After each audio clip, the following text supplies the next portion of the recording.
भाद्रपद माह के शुक्ल पक्ष की अष्टमी को राधा अष्टमी यानी राधा रानी के प्राकट्य दिवस के रूप में मनाया जाता है। द्वापर युग में इस पावन तिथि पर देवी राधा जी का जन्म हुआ था। यह तिथि इस वर्ष 11 सितंबर को है, तो 11 सितंबर को राधा अष्टमी मनाई जाएगी। पौराणिक कथाओं में बताया गया है कि राधा जी का जन्म माता के गर्भ से नहीं बल्कि वृषभानु जी की तपोभूमि से वह प्रकट हुई थी। इसकी क्या कथा है, आइए जानते हैं। राधा श्री कृष्ण के साथ गोलोक में निवास करती थी। एक बार देवी राधा गोलोक में नहीं थी। उस समय श्री कृष्ण अपनी एक सखी विराजा के साथ गोलोक में विहार कर रहे थे। राधा जी यह देखकर क्रोधित हो गईं और उन्होंने तुरंत श्री कृष्ण के पास जाकर के विराजा को भला बुरा बोल दिया। यह देखकर कान्हा जी के मित्र श्री दामा को बहुत बुरा लगा और उन्होंने राधा को पृथ्वी पर जन्म लेने का शाप दे दिया। राधा को इस तरह क्रोधित होकर विराजा वहाँ से नदी के रूप में बहती चली गई।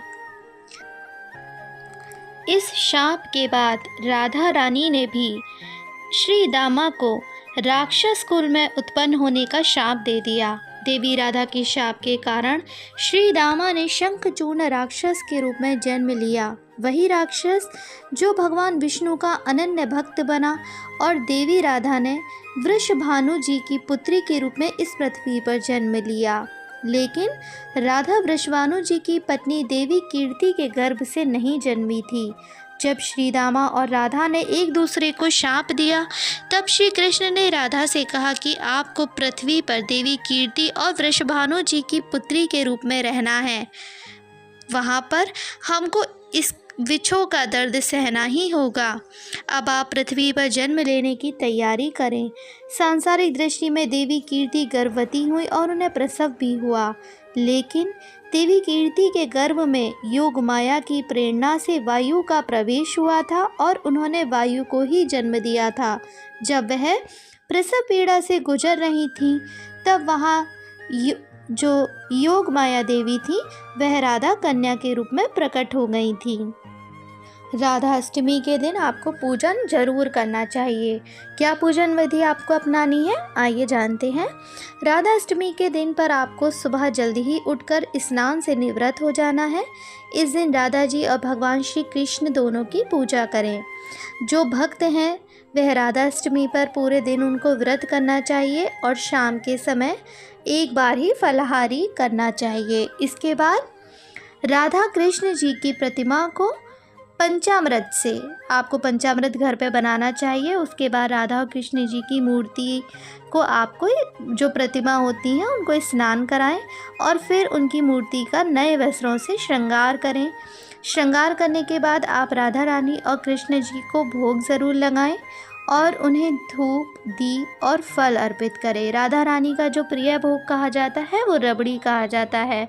रबड़ी और मालपुए, खीर और पंचामृत, यह राधा अष्टमी पर आप ज़रूर ही बनाएं और राधा जी को भोग अर्पित करें। इसके बाद आपको धूप, दीप और फूल ये सब राधा जी को अर्पित करने हैं। राधा अष्टमी पर आपको 5 रंग के कलर ले लें। कलर से आपको मंडप का निर्माण करना है। इस मंडप के भीतर आपको षोडश दल के आकार का कमल यंत्र बनाना है। अब इस कमल के बीचों बीच आपको सुंदर आसन पर श्री राधा कृष्ण की युगल मूर्ति को रखना है और जो आप युगल मूर्ति रखेंगे वो आप पश्चिम की तरफ मुख करके स्थापित करेंगे। इसके बाद दोनों हाथ जोड़कर प्रार्थना करेंगे और श्रद्धा भाव से श्री राधा कृष्ण जी की पूजा और आरती करेंगे। अगर आपने जन्माष्टमी का व्रत रखा है तो राधा जी की तो पूजा आपको करनी ही चाहिए, क्योंकि राधा अष्टमी और कृष्ण जन्माष्टमी दोनों ही का ही अलग विशेष महत्व है और जन्माष्टमी के 15 दिन के बाद ही राधा अष्टमी का त्यौहार भी आता है। तो आपको राधा रानी को भी प्रसन्न करेंगे तभी कृष्ण जी भी आपसे प्रसन्न होते हैं। तो इसीलिए राधा रानी का भी व्रतापूर्ण विधि विधान के साथ करें और राधा अष्टमी का पर्व ज़रूर मनाएं। कहा जाता है राधा अष्टमी का पर्व जो व्यक्ति करता है वह भगवान श्री कृष्ण के पूर्ण आशीर्वाद को प्राप्त करता है।